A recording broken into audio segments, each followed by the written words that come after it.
So இந்த கூட்டத்தில் ஆயிரக்கணக்கான பிள்ளைகள் வந்திருக்கலாம். இந்த சத்தத்தை நீ கேட்டுக்கொண்டே இருக்கலாம். உலகம் உங்களை இழுக்கலாம். ஒருவேளை பரிசுத்தமாய் வாழ்றதுக்கு உங்களுக்கு பெரிய தடுமாற்றமாவே இருக்கலாம்.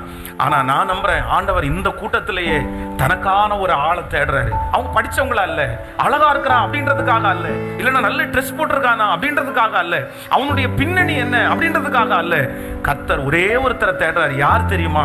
இவ்வளவு பெரிய பரிசுத்த குலைச்சல் உலகத்துல நடந்துட்டு இருக்கும் போது யாராவது ஒருத்தர், நான் இந்த பாவத்தை செய்ய மாட்டேன், நான் இந்த தப்பை பண்ண மாட்டேன், நான் இந்த மாதிரி உலகத்துக்கு ஏற்றது மாதிரி வாழ மாட்டேன்னு சொல்லி ஒரு பொருத்தனை எடுத்து ஆண்டவரை யார் உறுதியாய் பற்றி பிடிக்கிறீர்களோ, நான் நம்புறேன் இன்றைக்கு உங்களுடைய சூழ்நிலை வித்தியாசமா இருந்தாலும் யாருக்கு தெரியும், 10 வருடம் தாண்டி ஆயிரக்கணக்கான ஜனங்களுக்கு முன்பாக கர்த்தர் உங்களை நிறுத்துவார் என்கிறதுல எந்த சந்தேகமுமே இல்லை.